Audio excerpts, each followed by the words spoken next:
La sala estaba en silencio, solo roto por el suave roce de los papeles mientras el notario revisaba el testamento de mi madre.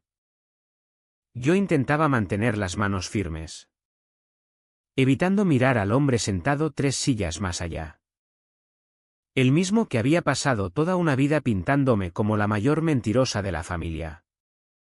«No montes un escándalo», me susurró el tío Miguel, inclinándose hacia mí.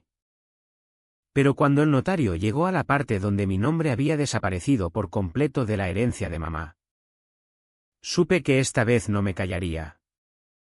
Me llamo Elena Vargas y en mis 28 años me han llamado de todo: difícil, dramática, conflictiva, pero nunca lo que realmente soy, la única persona honesta de esta familia.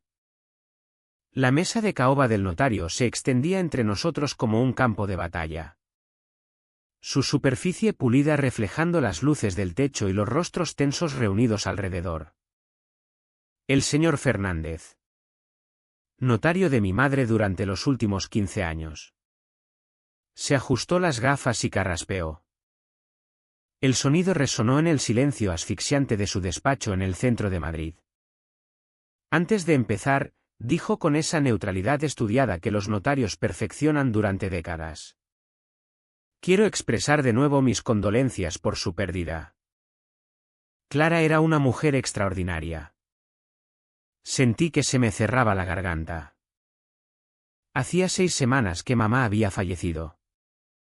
6 semanas de organizar el funeral, responder tarjetas de pésame y cargar con el peso aplastante del duelo mientras el tío Miguel lo dirigía todo con precisión militar.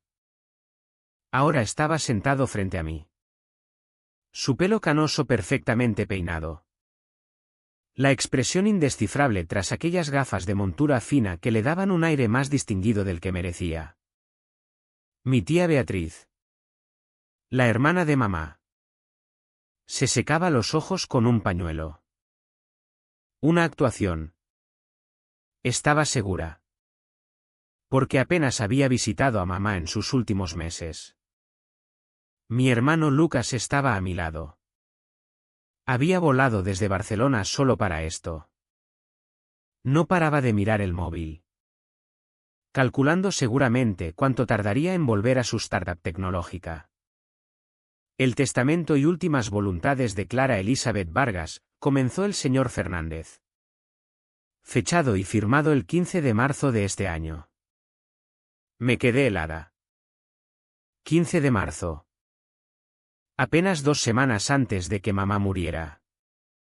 Por entonces entraba y salía de la consciencia. Apenas nos reconocía algunos días. El corazón me empezó a latir con fuerza, pero mantuve el rostro neutro. Una habilidad que había aprendido tras años de que nadie me creyera. A mi hijo Lucas David Vargas le dejo la vivienda familiar de la calle de las Rosas número 12. Todos sus contenidos y la suma de 300.000 euros de mis cuentas de inversión. El móvil de Lucas se apagó por fin. Se enderezó en la silla, sorprendido. La casa sola valía más de $500.000 en el mercado actual. A mi cuñado Miguel Vargas le dejo mis participaciones en el fideicomiso familiar Vargas y la cabaña de la Sierra de Guadarrama, en agradecimiento por sus años de orientación y apoyo. El tío Miguel asintió solemnemente, como si fuera exactamente lo que esperaba. La cabaña había sido de papá antes de morir cuando yo tenía 12 años. Debería haber pasado a sus hijos, no a su hermano. A mi hermana Beatriz López le dejo mi colección de joyas y la suma de 50.000 euros. El pañuelo de Beatriz cayó sobre su regazo. Claramente esperaba más. El señor Fernández hizo una pausa, revolviendo papeles. Yo esperaba mi nombre. Mamá me había prometido su colección de arte, la que habíamos construido juntas en años de visitas a galerías los sábados. Me había prometido el fondo de emergencia que había apartado especialmente para que terminara mi máster. Me había prometido El resto de mi patrimonio se depositará en un fideicomiso con Miguel Vargas como administrador para donaciones benéficas que se distribuirán a su discreción. Las palabras flotaron en el aire como una bofetada. Sentí que la sangre se me iba de la cara. Disculpe, dije. Con una voz extraña y lejana. Tiene que haber un error. No ha mencionado. No montes un escándalo, me cortó el tío Miguel en un susurro afilado, inclinándose sobre la mesa. Su aliento olía a menta y superioridad. Las voluntades de tu madre eran claras. Esto concluye la lectura, dijo rápidamente el señor Fernández. Ya recogiendo sus papeles. ¿Alguna pregunta? Sí, respondí, levantándome tan bruscamente que la silla raspó el suelo. Tengo preguntas. Mi madre me dijo hace 3 meses, cuando estaba completamente lúcida, que había hecho disposiciones específicas para mí. ¿Cuándo se firmó exactamente este testamento? ¿Quiénes fueron los testigos? La mandíbula de Miguel se tensó. Elena. Por favor. Este no es ni el momento ni. ¿Cuándo es el momento? Tío Miguel. ¿Cuándo ya lo has repartido todo? Mi voz subía a pesar de mis esfuerzos por controlarla. Mamá apenas podía sostener un bolígrafo en marzo. ¿Cómo firmó algo? El testamento se ejecutó correctamente, intervino el señor Fernández. Aunque no me miraba a los ojos. La señora Vargas estaba en pleno uso de sus facultades y los testigos. ¿Quiénes fueron los testigos? Hubo una pausa. El señor Roberto Enríquez y la señora Jennifer Cruz. No reconocía ninguno de los nombres. Pero vi la leve sonrisa que cruzó el rostro de Miguel. Roberto Enríquez. Había oído ese nombre antes.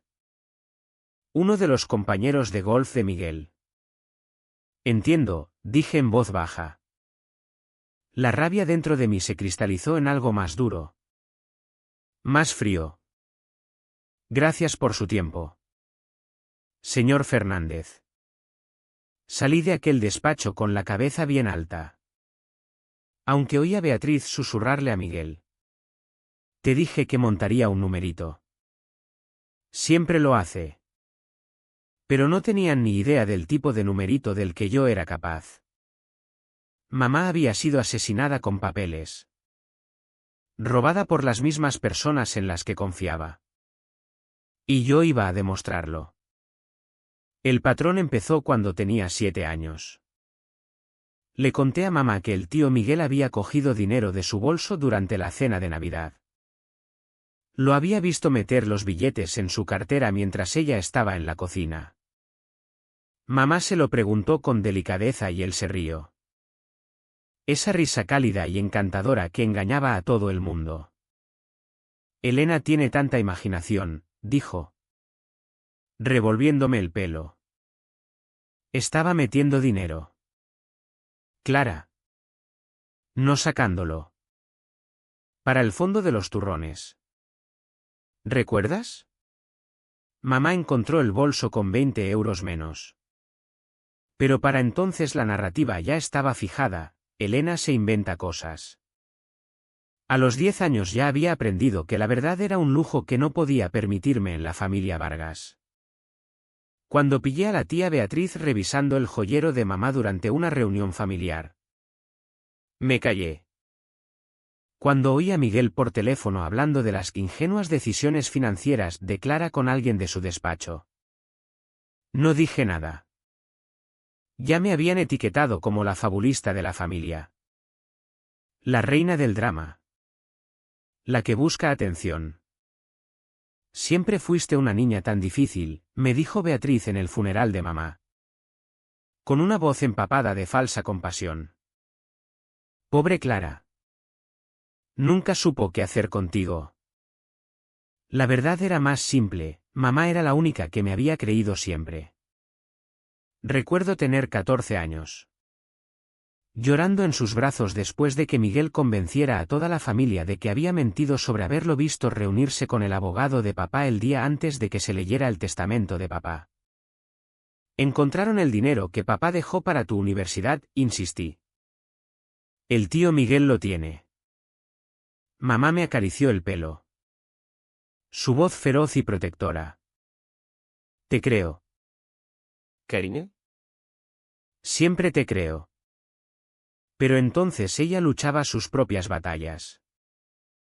Después de que papá muriera, Miguel se había metido como el cuñado preocupado, ayudando con las finanzas, ofreciendo orientación. Mamá, de luto y abrumada, se lo había agradecido. Le había dado poder notarial temporalmente, solo para manejar algunas inversiones.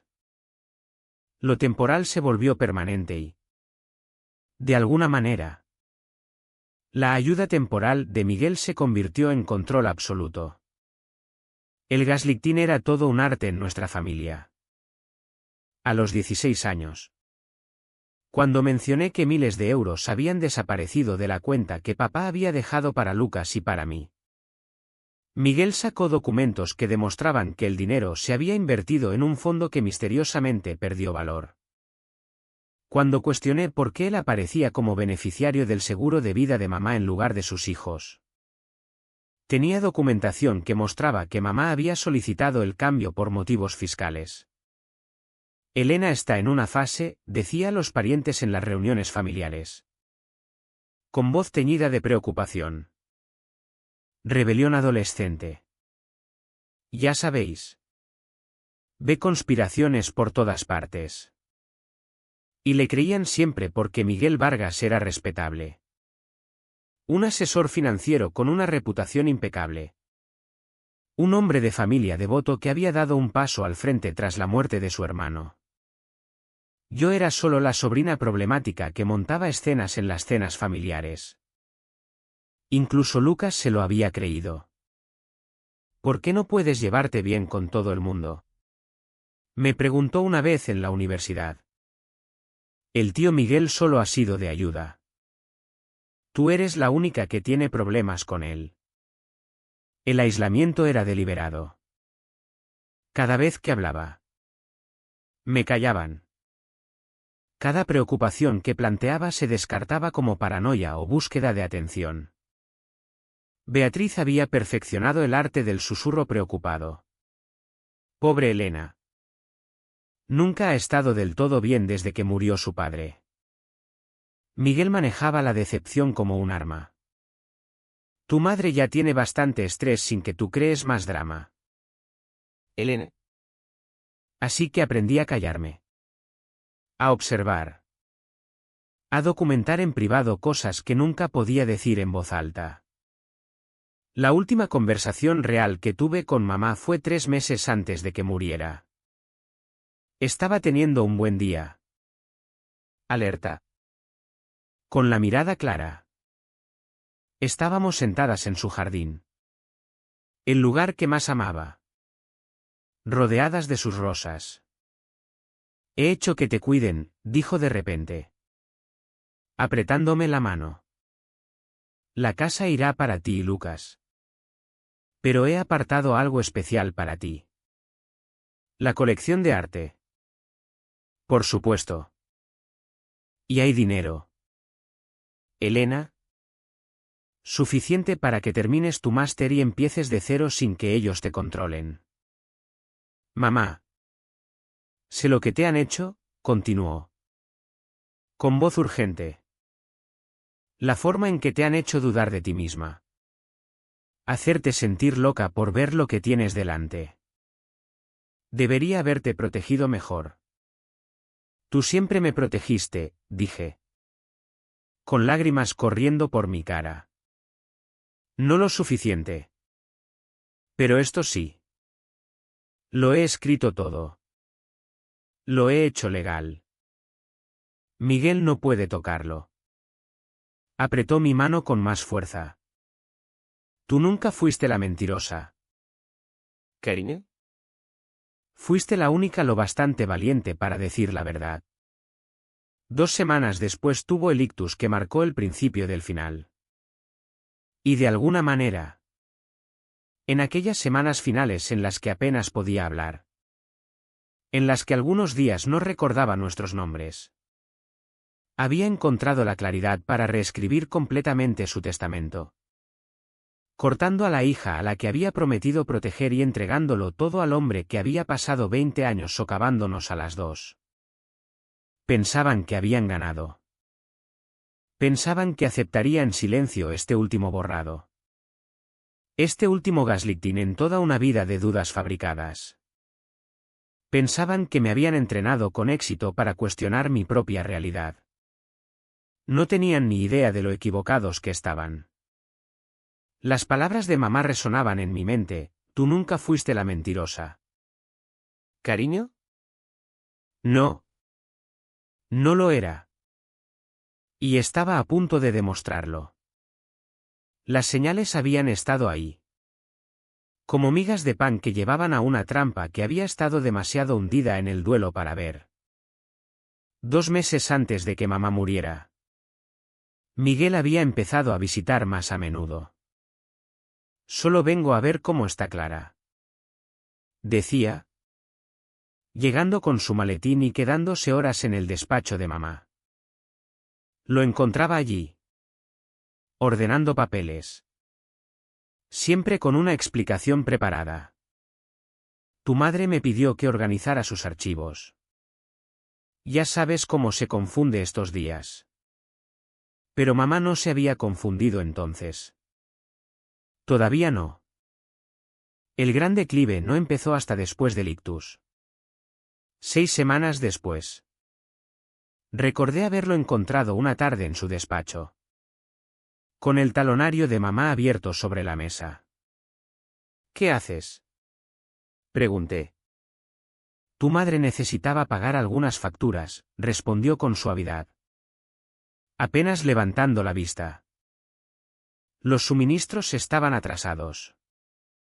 Comprobé después, los suministros estaban en domiciliación bancaria desde hacía años.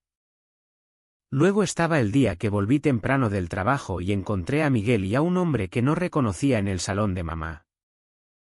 Había papeles esparcidos sobre la mesa de centro y mamá estaba en su sillón, aturdida por la medicación. ¿Quién es este?, pregunté. El señor Enríquez. Un colega del despacho, dijo Miguel rápidamente, recogiendo los papeles. Solo hablábamos de algunas oportunidades de inversión para tu madre. Roberto Enríquez. El mismo nombre que aparecería después como testigo en aquel testamento sospechoso. Los cambios de medicación deberían haber sido mi mayor bandera roja. El médico de toda la vida de mamá. El doctor Patel. Se había jubilado de repente. O eso nos dijo Miguel. El nuevo médico. El doctor Morales. Ajustó inmediatamente la medicación de mamá, añadiendo sedantes que la dejaban confusa y dócil. Cuando cuestioné los cambios, Miguel tenía preparada la preocupación. Elena, sé que esto es duro, pero tú no eres profesional médico. El doctor Morales viene altamente recomendado. ¿Por quién?, me pregunté. Pero no pregunté, sabiendo que me descartarían como paranoica. 3 semanas antes de la muerte de mamá, entré en una escena que ahora cobraba perfecto sentido. Miguel estaba junto a la cama de mamá con papeles y un bolígrafo. La mano de mamá estaba en la suya y él la guiaba sobre la página. ¿Qué está firmando?, exigí. Solo unos formularios médicos, dijo. Pero se le enrojeció la cara. Autorizaciones de privacidad para que pueda hablar con sus médicos. Mamá me miró entonces, esforzándose por enfocar la vista. Elena, susurró. ¿Eres tú? ¿Cariño? Estoy aquí. Mamá. Las rosas, dijo con urgencia. No te olvides de regar las rosas. Miguel le dio palmaditas condescendientes en la mano. Está teniendo uno de sus días confusos. Pero yo sabía más. Mamá siempre hablaba de sus rosas cuando intentaba decirme algo importante. Era nuestro código de cuando yo era pequeña. Cuando necesitaba señalar que algo iba mal pero no podía decirlo directamente delante de otros. Los documentos desaparecidos me atormentaban más que nada. Mamá guardaba sus papeles importantes en una caja fuerte ignífuga en su armario. Partidas de nacimiento. Pólizas de seguro. Su testamento. Me había enseñado la combinación años atrás. Pero cuando fui a buscar información del seguro después de su muerte, la caja fuerte estaba vacía salvo por unas fotos antiguas y pasaportes caducados. Los moví a mi despacho para mayor seguridad, explicó Miguel cuando pregunté.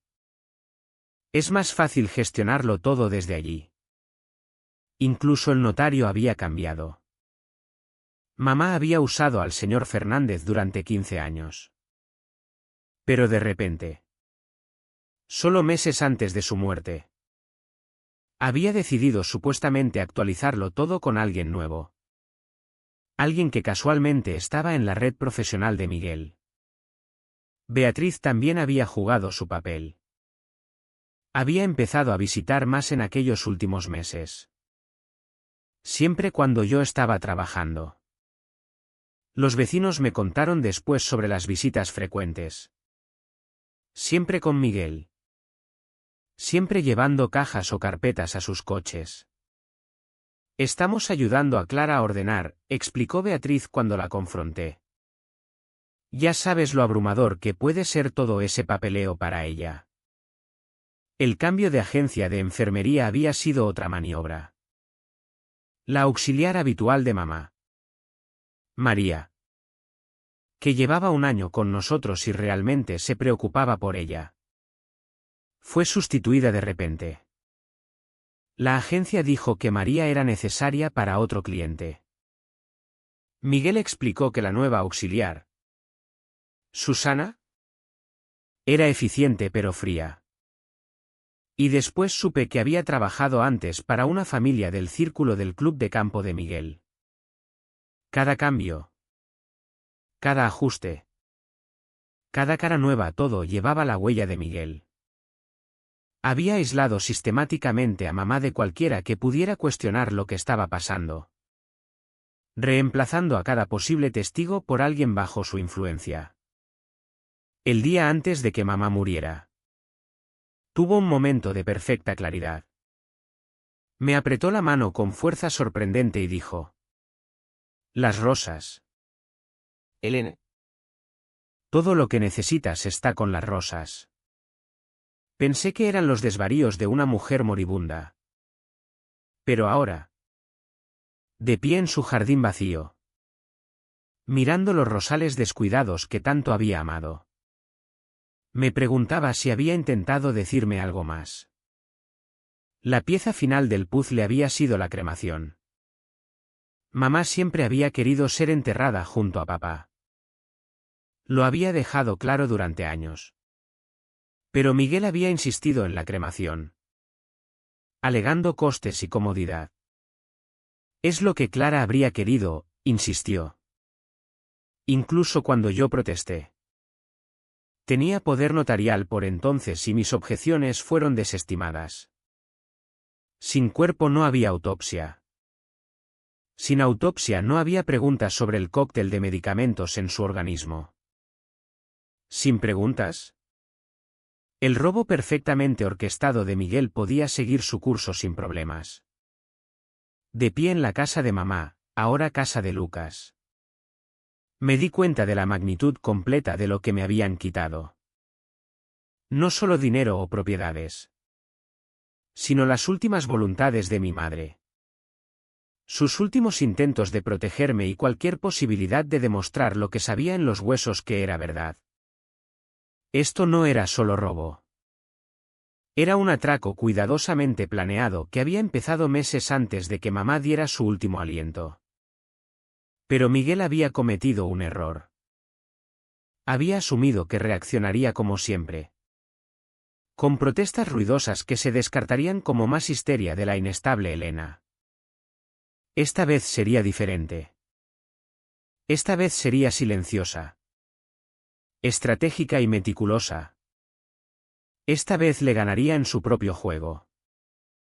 Salí del despacho del notario aquel día con el rostro cuidadosamente compuesto, incluso logrando un encorvamiento derrotado de hombros al pasar junto a Miguel en el aparcamiento.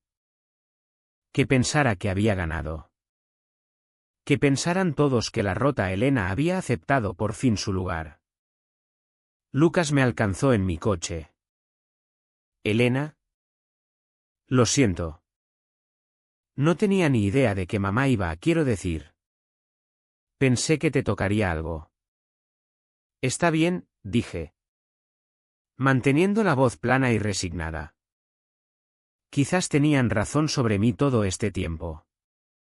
Se removió incómodo. Mira. Si necesitas dinero. Estaré bien. Lucas. Disfruta de la casa. Conduje lejos antes de que pudiera responder. Antes de que mi máscara se resquebrajara. Aquella noche, sentada en mi apartamento procesando todo. La rabia estaba ahí, ardiendo constante.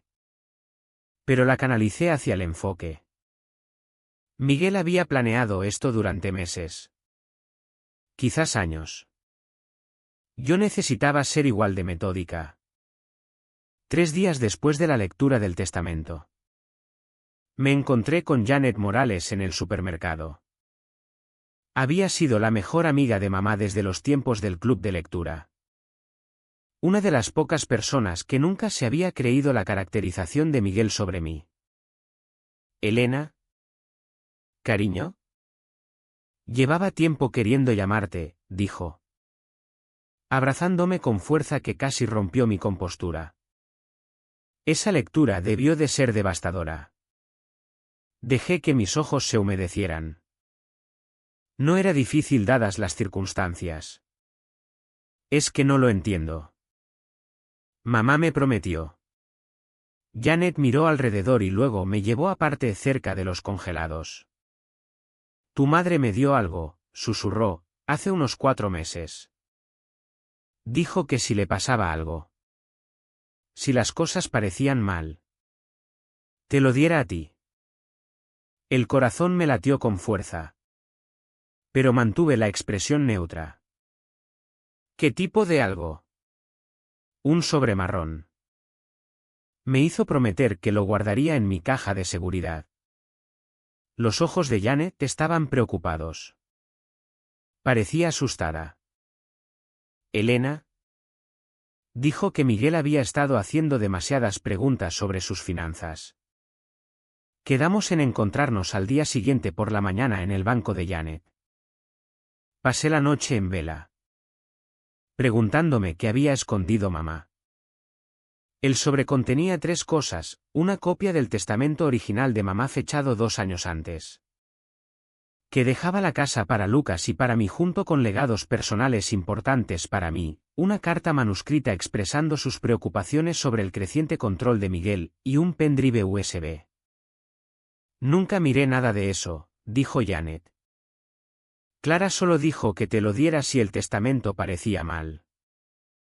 En casa. Conecté el pendrive con manos temblorosas. Contenía copias escaneadas de extractos bancarios que mostraban grandes transferencias a cuentas que no reconocía. Todas iniciadas después del ictus de mamá. Había correos electrónicos entre Miguel y alguien llamado Douglas Crawford discutiendo asuntos de la herencia y asegurando una transición suave. Lo más condenatorio era una grabación de voz. La voz de mamá, pastosa por la medicación, diciendo, no. Miguel. No quiero cambiar nada. Seguida de la respuesta de Miguel, estás confundida. Clare. Esto es lo mejor. Me recosté. Atónita. Mamá había sabido. Incluso a través de la niebla de la medicación y la enfermedad. Había sabido lo que pasaba e intentó protegerme. La siguiente pieza vino de una fuente inesperada. El doctor Patel. El antiguo médico de mamá no se había jubilado. Lo habían echado. Lo encontré en una clínica en Toledo. Cuando mencioné el nombre de mamá, su rostro se ensombreció. Siempre me pregunté qué le pasó a Clara, dijo con cuidado. Su cuñado presentó quejas sobre mi atención. Dijo que la estaba sobremedicando. El colegio de médicos no encontró mérito. Pero la clínica me dejó ir para evitar controversia. ¿Cuándo fue esto? Hace unos 5 meses. Justo después de que me negara a recetar el cóctel de sedantes que él empujaba. Me estudió con atención. Tu madre estaba declinando. Sí. Pero no estaba tan lejos como todo el mundo pareció pensar después. ¿Estarías dispuesto a firmar una declaración jurada sobre su estado mental? Asintió lentamente. Guardé copias de todo. Algo me parecía mal en lo mucho que el señor Vargas insistía en esas medicaciones. Mi siguiente parada fue la vecina de mamá. La señora Chen. Llevaba 20 años viviendo al lado y tenía la ventaja de ser curiosa y tener una vista clara del camino de entrada de mamá. Ese cuñado suyo estaba ahí constantemente aquellos últimos meses, me contó mientras tomábamos té. Siempre con maletines. Siempre con papeles. Una vez lo vi a él y a esa hermana cargando cajas en su coche. Tu madre estaba dentro. Apenas podía caminar ya. ¿Recuerdas cuándo exactamente? Sacó su calendario. Tomaba notas meticulosas sobre el vecindario. 12, 14 y 15 de marzo. Ese último día había otro hombre con ellos. Más joven. Con aspecto nervioso. 15 de marzo. El día que supuestamente se firmó el Nuevo Testamento. Las piezas encajaban. Pero necesitaba más. Miguel había sido listo. Pero no lo suficiente para esconderlo todo. La verdad estaba ahí fuera en documentos. Recuerdos y las observaciones cuidadosas de personas que habían querido a mamá. Pensé en ir a Lucas con lo que había encontrado. Pero decidí no hacerlo. Ya había vuelto a Barcelona. Absorbido por su startup. Feliz de dejar que Miguel manejara la distribución de la herencia. Además, Lucas siempre había elegido el camino de menor resistencia en los conflictos familiares. No querría creer esto. No. Lo manejaría yo misma. Pero no con acusaciones furiosas y estallidos emocionales que pudieran descartarse. Lo haría con pruebas. Con hechos. Con un caso hermético que destruyera la fachada cuidadosamente construida de Miguel. Mientras organizaba mi creciente pila de pruebas. Sonó mi teléfono. Era Beatriz. Elena. Querida, dijo con esa voz empalagosa enfermiza. Miguel y yo hemos estado hablando y nos sentimos terribles por cómo han salido las cosas. Quizás podríamos arreglar una pequeña asignación mensual del fideicomiso benéfico. Qué amable, la interrumpí. Manteniendo la voz sumisa. Pero me las arreglo bien. ¿Estás segura? Debe de ser tan difícil. ¿Segura? Tía Beatriz. De hecho, estoy pensando en mudarme. Empezar de cero en algún sitio nuevo. Prácticamente oí su alivio. Eso podría ser lo mejor. Querida. Que pensaran que me retiraba. Derrotada. No tenían ni idea de que apenas estaba empezando. Las siguientes 3 semanas se convirtieron en mi máster en investigación. Mantuve mi fachada de pájaro roto en público mientras construía mi caso en las sombras. Cada mirada compasiva de Miguel en las reuniones familiares.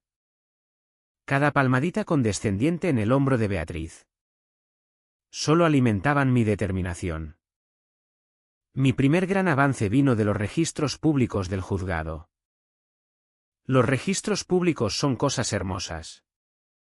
Accesibles para cualquiera dispuesto a escarbar.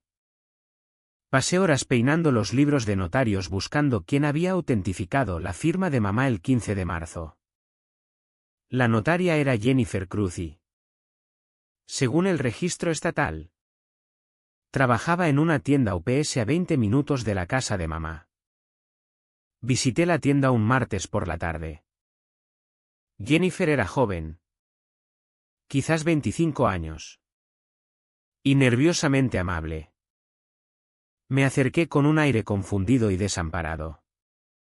Intento localizar algunos documentos que firmó mi difunta madre, expliqué. Mostrándole el certificado de defunción de mamá. Mi tío dijo que la trajo aquí en marzo. Pero tengo problemas para entender la cronología. El rostro de Jennifer mostró inmediatamente reconocimiento. Luego incomodidad. Ah. La señora mayor sí. Me acuerdo. Sí. Miró alrededor y luego se inclinó más cerca. Mira. Yo notaría los documentos.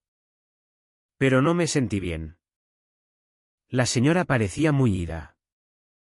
Los 2 hombres que la acompañaban decían que solo estaba cansada. Pero apenas podía sostener el bolígrafo. ¿2 hombres? Sí. Uno mayor con gafas y uno más joven. Básicamente le sujetaron la mano para ayudarla a firmar. Se mordió el labio. Probablemente debería haberlo rechazado. Pero insistieron y técnicamente ella firmó. Más o menos.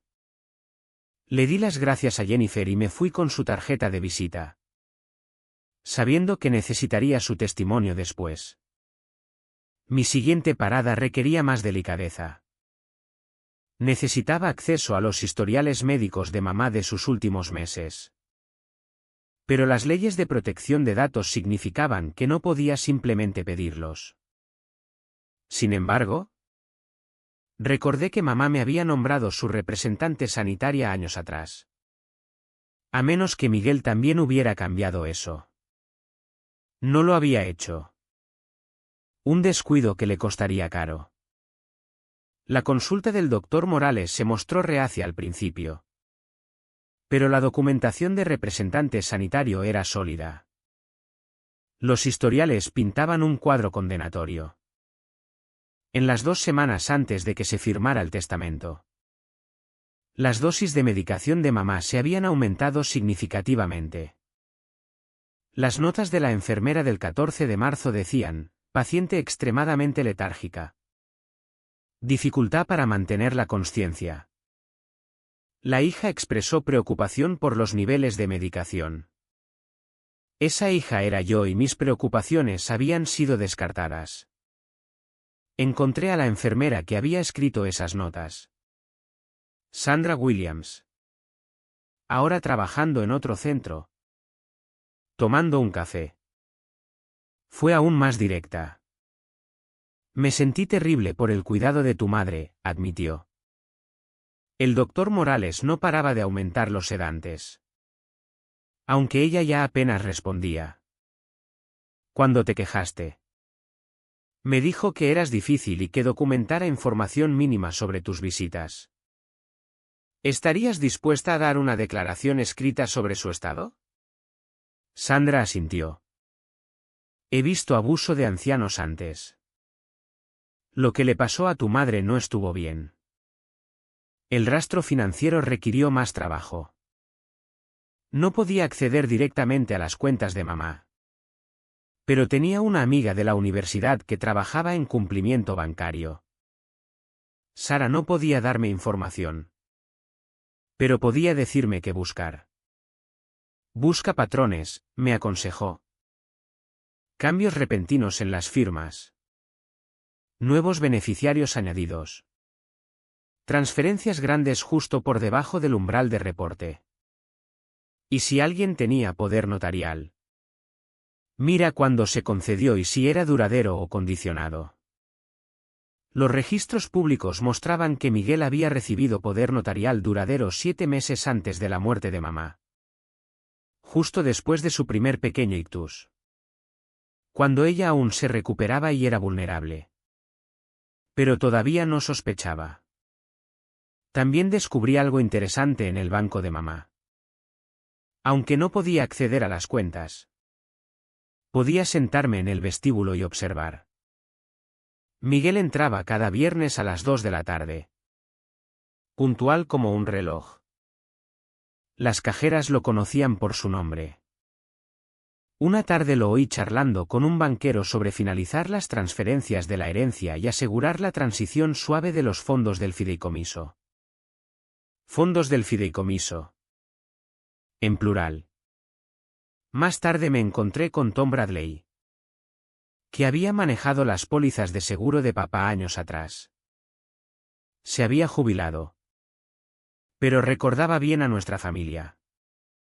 Lo más extraño, mencionó cuando saqué el nombre de Miguel. Tu tío me llamó hace unos 6 meses preguntando por viejas pólizas.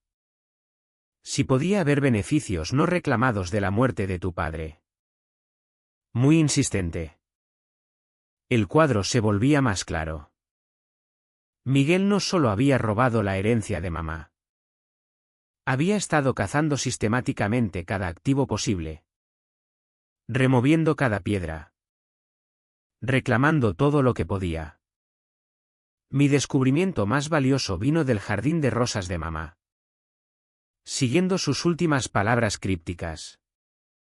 Pasé una tarde buscando cuidadosamente alrededor de sus rosales queridos. Enterrado en un contenedor impermeable bajo las rosas amarillas. Sus favoritas. Había otro pendrive USB. Este contenía un vídeo. El rostro de mamá llenaba la pantalla de mi portátil. Fechado 4 meses antes de su muerte. Estaba lúcida. Articulada. Elena. Si estás viendo esto, significa que mis peores miedos se han hecho realidad. Miguel ha estado maniobrando durante meses. Intentando que cambie mi testamento. Ha estado manipulando mis medicaciones. Lo he visto cambiar mis pastillas. Estoy documentando todo lo que puedo. Pero me estoy debilitando. El testamento original. El verdadero. Os lo deja todo a ti y a Lucas por igual con disposiciones especiales para ti. No dejes que te convenzan de lo contrario. No dejes que te borren como han intentado hacer toda tu vida. Te quiero. Mi niña valiente. Lucha por esto. Me senté en mi apartamento oscuro. Con lágrimas corriendo por mi cara. Viendo a mi madre luchar por mí incluso mientras se moría. Había sabido. Se había preparado. Me había dado todo lo que necesitaba. El USB también contenía fotos de documentos. Capturas de correos y copias de extractos bancarios que mostraban el estado legítimo de sus finanzas antes de la interferencia de Miguel. Era un mapa para demostrar el fraude. Hice múltiples copias de todo. Guardándolas en diferentes ubicaciones. Una copia fue a una caja de seguridad en un banco que Miguel no conocía. Otra a Janet para que la custodiara. Una tercera subida a un servidor en la nube seguro. Al final de la tercera semana tenía 17 declaraciones de testigos. Docenas de documentos y una cronología clara del fraude. Pero necesitaba algo más. Necesitaba expertise legal que pudiera convertir esta evidencia en un arma efectiva. Era hora de encontrar al abogado adecuado. No cualquier abogado, sino uno especializado en fraude hereditario y abuso de ancianos. Alguien que no solo presentara papeles, sino que fuera a por la yugular de Miguel. La encontré a través del servicio de derivación del Colegio de Abogados. Carla Ruiz. Es fiscal convertida en especialista en litigios civiles con reputación de derribar a fiduciarios corruptos y beneficiarios fraudulentos. Cuando entré en su despacho con mis cajas de pruebas, sus ojos se iluminaron como los de una cazadora que acaba de avistar la presa perfecta. Señorita Vargas, dijo después de revisar todo durante 2 horas. Este es uno de los casos de fraude hereditario más completos que he visto. Su tío cometió un error crítico. ¿Cuál? Subestimarte a ti. El despacho de Carla Ruiz se convirtió en mi segunda casa durante las siguientes 2 semanas. Era todo lo que había esperado, brillante, metódica y absolutamente implacable cuando se trataba de casos de abuso de ancianos.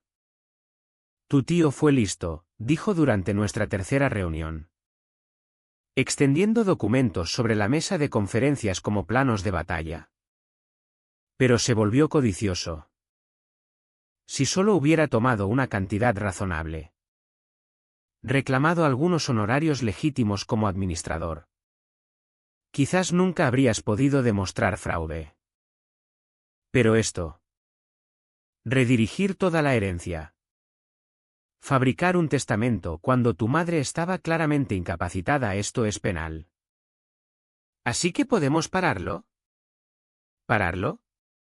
Señorita Vargas. Vamos a destruirlo. Su sonrisa era afilada. Pero tenemos que ser estratégicos con el momento. La fiesta de cumpleaños de tu abuela es en 2 semanas. Asentí. El 70º cumpleaños de la abuela Rosa iba a ser un gran evento en el club de campo. Miguel lo había estado planeando durante meses. Ansioso por presumir de su posición como patriarca familiar. Perfecto, dijo Carla. Nada como un lugar público lleno de testigos. Pero primero necesitamos solidificar unas cuantas piezas más. Presentó una petición discreta ante el juzgado de sucesiones pidiendo congelar la distribución de la herencia pendiente investigación. Pero pidió que el juzgado la sellara temporalmente. No queremos que Miguel mueva activos a cuentas offshore, explicó. Mientras tanto, mantuve mi acto de pájaro roto. Incluso llamé a Miguel para pedir humildemente si podía asistir a la fiesta de la abuela a pesar de todo lo que había pasado. Por supuesto. Elena, dijo magnánimamente. Seguimos siendo familia. Me alegra que estés aceptando las cosas. Carla trabajó su red, trayendo a un experto en grafología que confirmó que la firma del testamento del 15 de marzo mostraba claros signos de movimiento de mano guiado. Alguien había ayudado físicamente a mamá a firmar.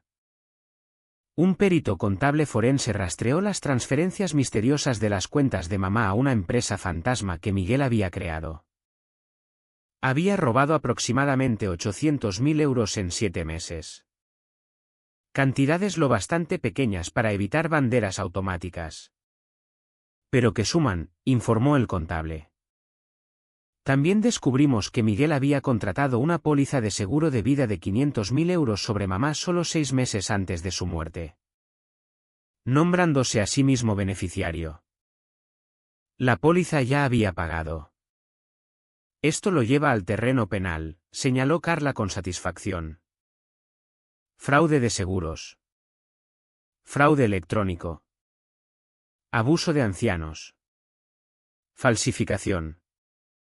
Se enfrenta a tiempo de prisión serio. Quería sentirme victoriosa. Pero sobre todo me sentía enferma. Este hombre había visto morir a mi padre. Había consolado a mi madre de luto. Había jugado el papel de tío protector. Todo mientras planeaba sistemáticamente robarnos. La parte más dura fue mantener a Lucas en la oscuridad. Me llamó una semana antes de la fiesta, sonando incómodo. Elena. Miguel dice que has estado haciendo preguntas por la ciudad sobre el testamento de mamá. Solo intento entender qué pasó, dije con cuidado. Mira. Sé que estás dolida. Pero por favor no montes un escándalo en el cumpleaños de la abuela.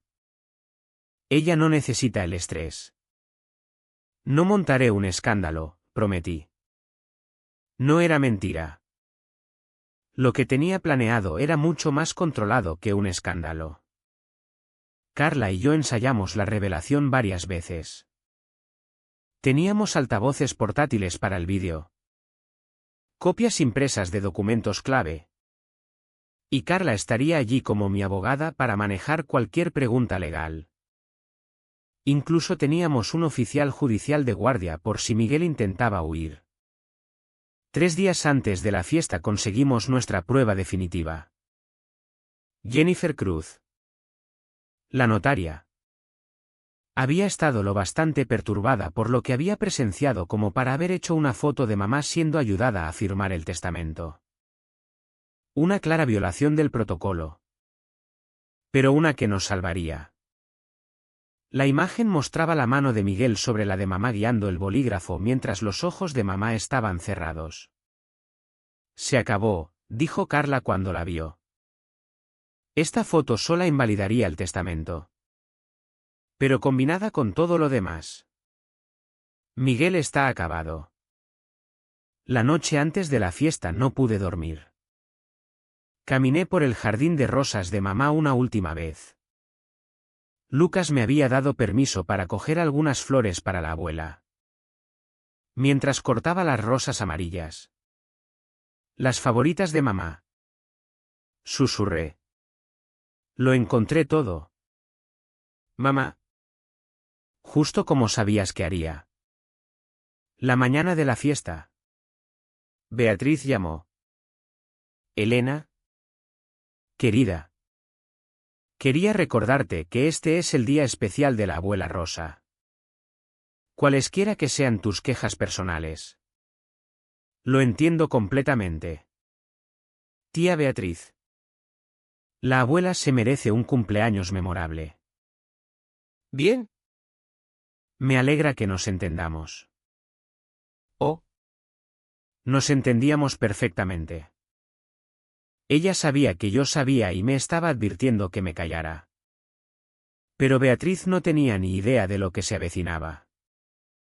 Me vestí con cuidado aquella mañana, el collar de perlas de mamá.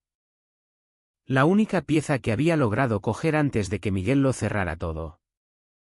Y un sencillo vestido negro que ella me había comprado para mi graduación universitaria. Profesional. Respetuoso. Pero con sutiles símbolos de la presencia de mi madre. Carla me encontró en el aparcamiento del club de campo. Llevaba una maleta con ruedas con todas nuestras pruebas. Organizadas y etiquetadas. Recuerda, dijo. Mantén la calma. Deja que las pruebas hablen. No dejes que te provoquen para que parezcas histérica. Han tenido años de práctica haciendo que parezca loca, dije. Pero no hoy.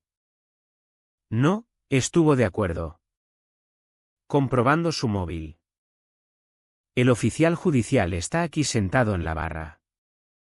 El juez de sucesiones ha revisado nuestra petición de emergencia y está a la espera de una llamada si es necesario. ¿Estás lista?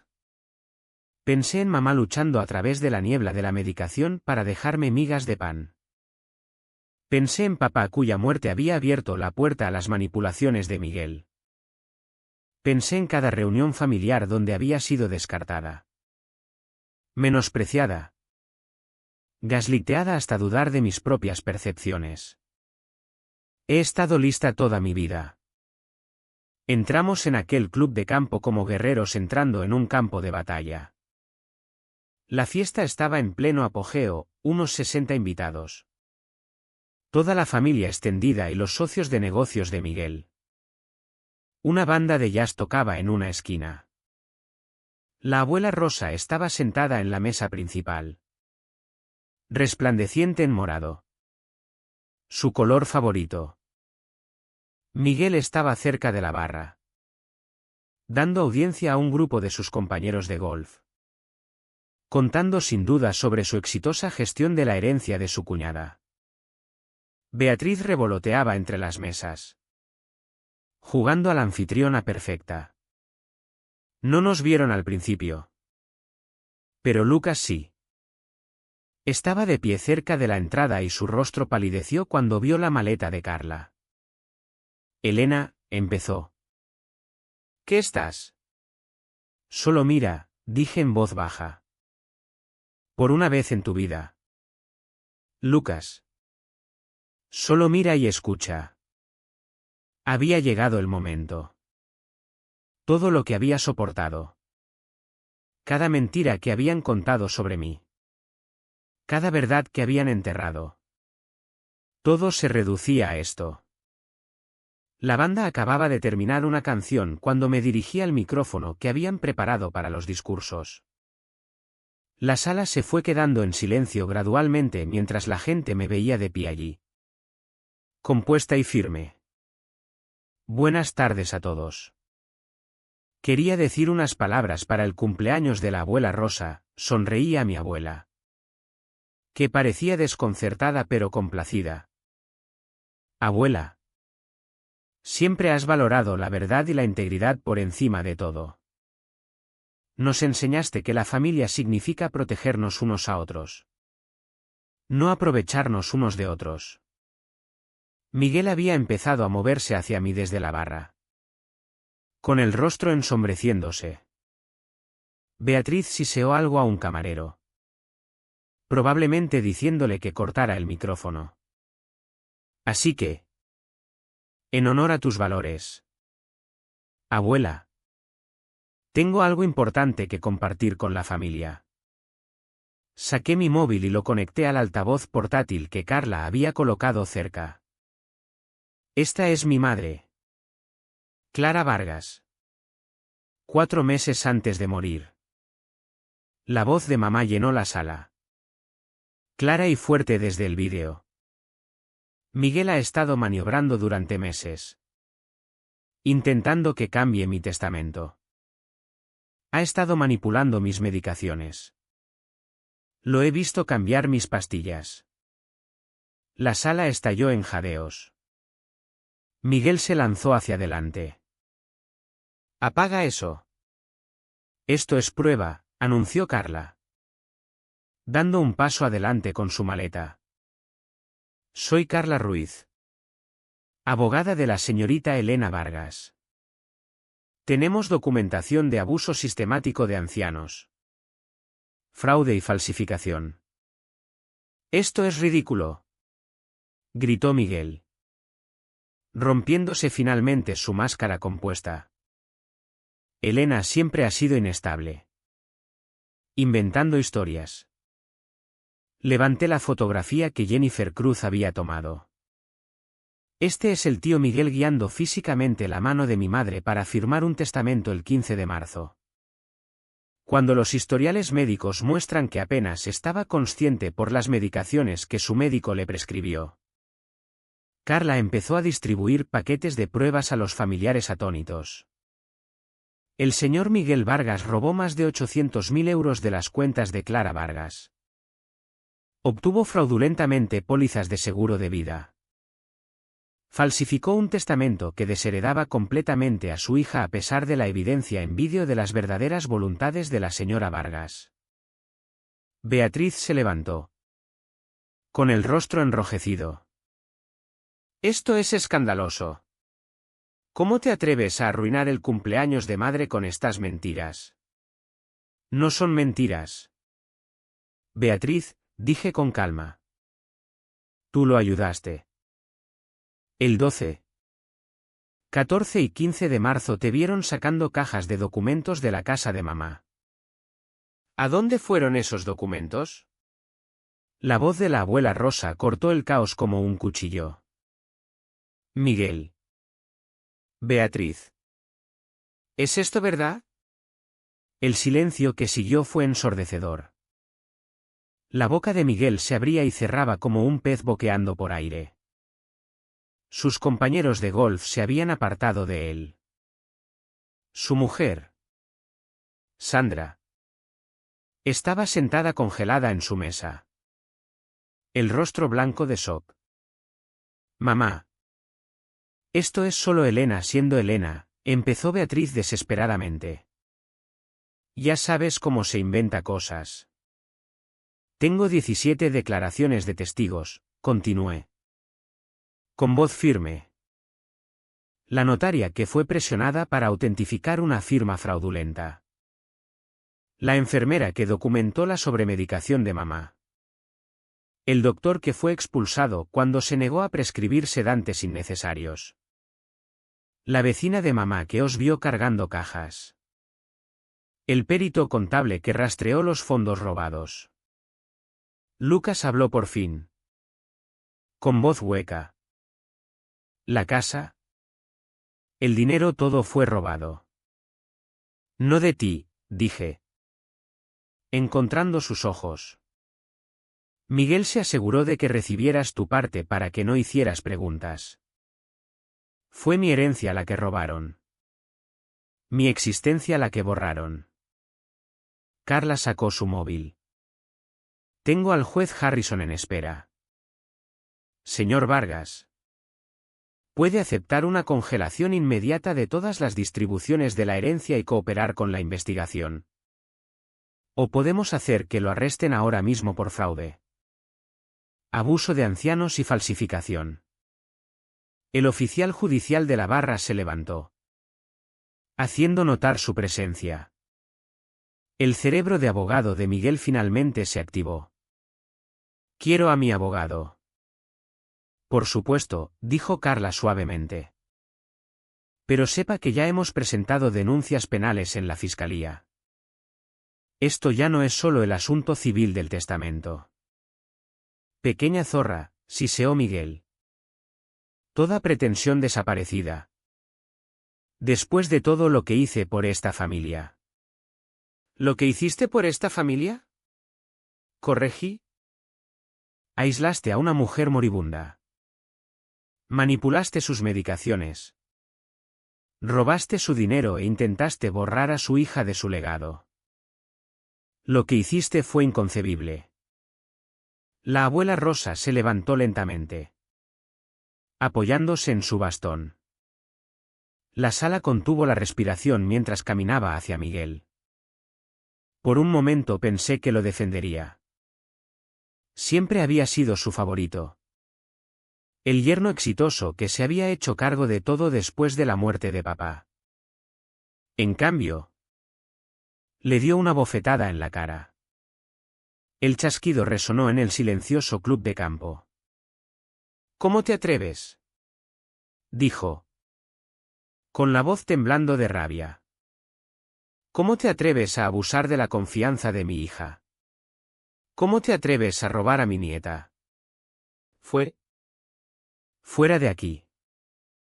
Miguel retrocedió tambaleándose, con la mano en la mejilla. Mamá Rosa. Por favor. Yo no soy tu madre, escupió. No quiero volver a verte nunca. Beatriz intentó una última manipulación. Madre. Estás alterada. Hablemos de esto en privado. Tú lo sabías, la abuela Rosa se volvió hacia su hija. ¿Sabías lo que le estaba haciendo a Clara? ¿A Elena? Y lo ayudaste. A tu propia hermana. Los invitados de la fiesta estaban hipnotizados. Algunos grababan con sus móviles. La reputación de Miguel, tan cuidadosamente cultivada durante décadas, se derrumbaba en tiempo real. Sandra, la mujer de Miguel, finalmente se levantó. Nos vamos, anunció, cogiendo su bolso. Pero no miraba a Miguel. Se alejaba de él. Elena. Lo siento. No lo sabía. Miguel intentó seguir a su mujer. Pero el oficial judicial le cortó el paso. Señor Vargas. Voy a necesitar que se quede aquí hasta que llegue la policía. ¿Policía? La voz de Miguel se quebró. Esto es un asunto civil. El fraude de seguros es un delito grave, le informó Carla. Igual que falsificar un testamento. Igual que el abuso de ancianos que implica robo de más de 100.000 euros. Se enfrenta a un tiempo de prisión significativo. La policía llegó 15 minutos después. Para entonces Miguel había llamado a su abogado y se negaba a hablar. Pero el daño estaba hecho. Cada persona influyente de su red había presenciado su exposición. Beatriz había huido entre lágrimas después de que la abuela Rosa le dijera que ya no era bienvenida en su vida. Mientras Miguel era conducido esposado. Pasó por mi lado. Has destruido esta familia, Siseo. No, dije en voz baja. Tú lo hiciste. Yo solo lo saqué a la luz. Lucas se acercó a mí después de que Miguel se fuera. Su rostro era una mezcla de vergüenza y confusión. Elena. Yo debería haberte escuchado todos estos años. También te manipularon a ti, dije. Aunque las palabras eran difíciles de pronunciar. Nos jugó a todos. La abuela Rosa estaba sentada de nuevo en la mesa principal. Pareciendo más vieja que sus 70 años. Pero ferozmente decidida. Elena, me llamó. Ven aquí. Caminé hacia ella y me tomó las manos. Te fallé, dijo. Con lágrimas en los ojos. Les creí a ellos en vez de a ti. ¿Puedes perdonar a una vieja tonta? No hay nada que perdonar. Abuela. Engañó a todo el mundo. No a Clara, dijo suavemente. No a tu madre. Ella sabía exactamente quién eras. La valiente contadora de verdades en una familia llena de mentirosos. El club de campo nunca había visto un cumpleaños terminar así. La mitad de los invitados ya se habían ido. Escandalizados o incómodos. La otra mitad se quedaba. Hambrienta de más drama. Pero yo había terminado de actuar para ellos. Mientras el coche de policía que llevaba a Miguel desaparecía de la vista. Sentí que algo se movía dentro de mí. No exactamente satisfacción. Pero un aflojamiento del nudo que había llevado durante 20 años. El peso de no ser creída. De cuestionar mis propias percepciones. De luchar sola en las sombras. Finalmente se estaba levantando. Carla me tocó el codo. Deberíamos irnos. Presentaré las mociones de emergencia el lunes por la mañana. El testamento está prácticamente anulado. ¿Y los cargos penales? Preguntó Lucas. Todavía con aspecto de shock. La fiscalía se encargará a partir de aquí, respondió Carla. Con las pruebas que Elena compiló.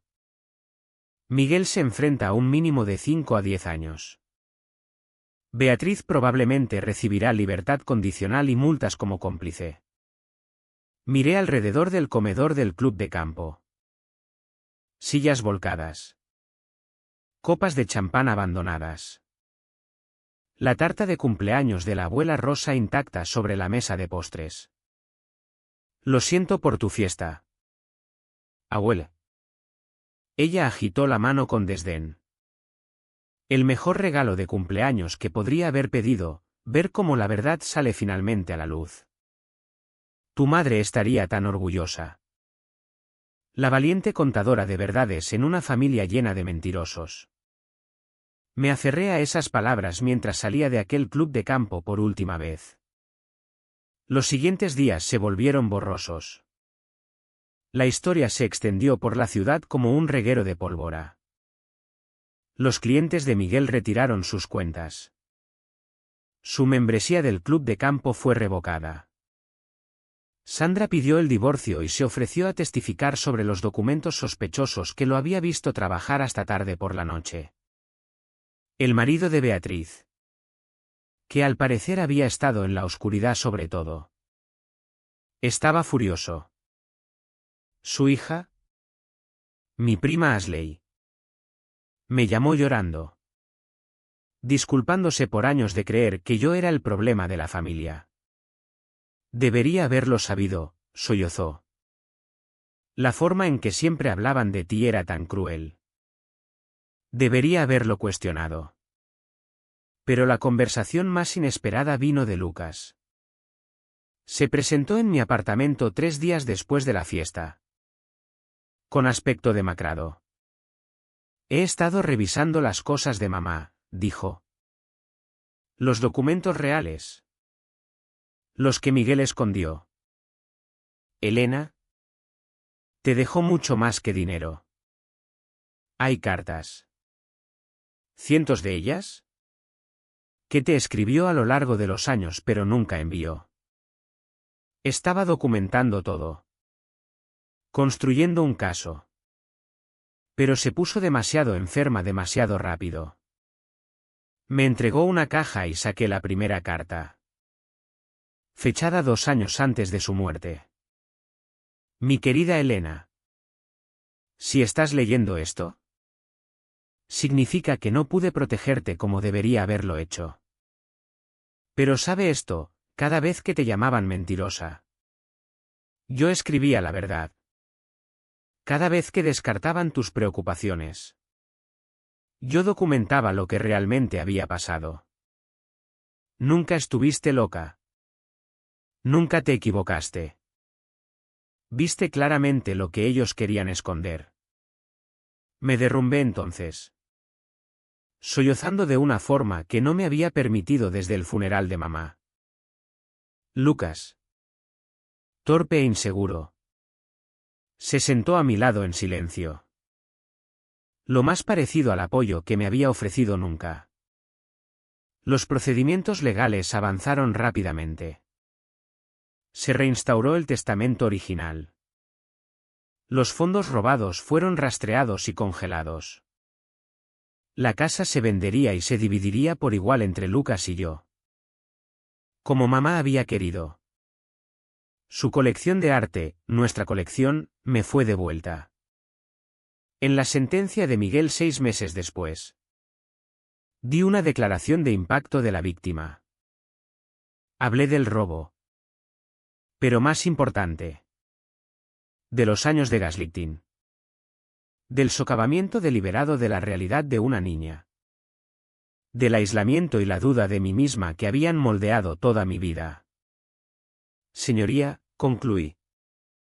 Miguel Vargas no solo robó dinero. Robó los últimos meses de claridad de mi madre. La confianza de mi familia y 20 años de mi credibilidad. Pero no logró robar la única cosa que más intentó quitarme, la verdad. Miguel recibió 8 años. Beatriz recibió 2 años de libertad condicional y servicio comunitario. Ninguno de los dos se disculpó ni admitió culpa nunca. Pero yo ya no necesitaba su admisión. La verdad había sido dicha delante de todos los que importaban. La narrativa familiar se había reescrito conmigo como la contadora de verdades. No como la problemática. De pie en el jardín de rosas de mamá una última vez antes de que se vendiera la casa. Coloqué las rosas amarillas en el lugar donde ella había escondido las pruebas. Las espinas me pincharon los dedos, sacando diminutas gotas de sangre. Apropiado, pensé. La verdad siempre había tenido un precio en la familia Vargas. Gracias, susurré a las rosas. A mamá. A la parte de mí que nunca había dejado de luchar. Incluso cuando todo el mundo decía que estaba equivocada. Un coche pitó desde el camino de entrada. Carla me esperaba para llevarme a firmar los papeles finales del acuerdo. Después de honorarios legales y recuperar los fondos robados. Tendría suficiente para terminar mi máster. Empezar de cero. Construir una vida no definida por mentiras familiares. Mientras me alejaba de aquel jardín, pensé en el tío Miguel sentado en su celda de prisión federal, despojado de todo lo que había planeado robar. Pensé en Beatriz, rechazada por la familia y su círculo social. Pensé en todas las reuniones familiares donde habían susurrado sobre la pobre y problemática Elena. Le dije a Lucas que no era vengativa. Pero de pie allí bajo el sol de la tarde, me permití un momento de pura satisfacción salvaje. Habían intentado borrarme. Gaslitearme hasta la nada. Robar no solo mi herencia sino mi propio sentido del yo. En cambio, yo había derribado su elaborado castillo de naipes con nada más que la verdad. La verdad que siempre habían temido tanto. La verdad que me había liberado. Cuando entré en el coche de Carla, me preguntó: ¿algún arrepentimiento? Lo pensé, viendo mi casa de la infancia desaparecer en el retrovisor. Solo uno, dije. Ojalá mamá hubiera podido verlo. Ojalá hubiera sabido que alguien por fin me creyó. Carla sonrió. Lo sabía. Elena. ¿Por qué si no habría escondido todas esas pruebas? Sabía que las encontrarías. Sabía que lucharías. Sabía que ganarías. Y quizás eso fuera suficiente. Quizás eso fuera todo. Las rosas volverían a crecer la próxima primavera. Salvajes y sin cuidar. Pero resistentes como la verdad. Como yo.